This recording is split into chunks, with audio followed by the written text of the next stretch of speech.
Hello, আসসালামু আলাইকুম। সবাই কেমন আছো? আশা করি সবাই অনেক ভালো আছো। আমরাও অনেক ভালো আছি। তোমাদের সবাইকে আমার নতুন একটা ভিডিওতে ওয়েলকাম করতেছি। অনেক দিন যাবত তোমাদের সাথে কোনো ব্লগ শেয়ার করা হইতেছে না, কারণ আমি অনেক ঝামেলায় আছি। মানে একটা প্রবলেম হয়েছে আমার ফ্যামিলিতে, আর সেটা তোমাদের সাথে পরবর্তীতে শেয়ার করব। আর আজকে হলো গিয়ে যে উত্তরা সেক্টরে মেলাতে গেছিলাম, সেগুলো নিয়েই চলে আসলাম তোমাদের সামনে। কিছু কোয়ালিটিফুল দোকান ছিল যেগুলো দেখে অনেক ভাল লাগছে, আর এখানে শতরঞ্জিগুলো আমার কাছে খুব ভাল লাগছে। এখানে হোম ডেকোরেটের অনেক জিনিস ছিল যেগুলো খুব ট্রেন্ডি ছিল। আর আমার মেয়ে সেদিন ফার্স্ট টাইম এই বোট রাইডটাতে উঠছে আর কি। আমি ভাবছিলাম সে এই বোটটা চালাইতেই পারবে না, কিন্তু মাশাআল্লাহ সে খুবই সুন্দরভাবে বোটটা চালাইছে। আর এখানকার জুয়েলারিগুলো খুবই ট্রেন্ডি জুয়েলারি ছিল, দেখতে খুবই ভালো লাগতেছিল। আর এইখানে হলো গিয়ে সে তার ফুপু দুজনই নাইট্রোজেন চিপস খাবে, পরে নাইট্রোজেন চিপস খাইছে দুইজনই। আর তাদের মানে যে ধোঁয়া বেরোয় এটাই তো বাচ্চাদের অনেক পছন্দ আর কি। তো হলো এটা তারা খুবই মজা করে খাইছে। এরপর আমরা আইসক্রিম খাইছি। আর দেখো আমি এই আইসক্রিমটা নিছি, দোকানদার আমাকে বলতেছে এটা নাকি টিকটক ভাইরাল আইসক্রিম।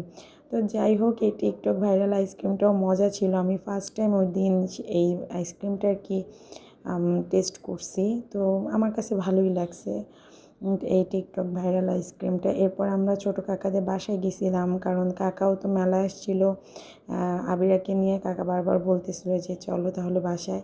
পরে আমরা বাসায় গেছিলাম। বাসায় যাওয়ার পরে যে ফুপু ভাতিজি হলো গিয়ে বিড়াল নিয়ে খেলা করতেছে। এটা আমার ননদের বিড়াল, সে হলো গিয়ে পালতেছে এটাকে। তো যাই হোক, এইটা নিয়ে তারা অনেক সময় খুব মজা করে খেলা করছে। এরপরে কাকা অনেক কিছু নিয়ে আসছে আমাদের জন্য। পরে আমরা সেগুলো খাইলাম।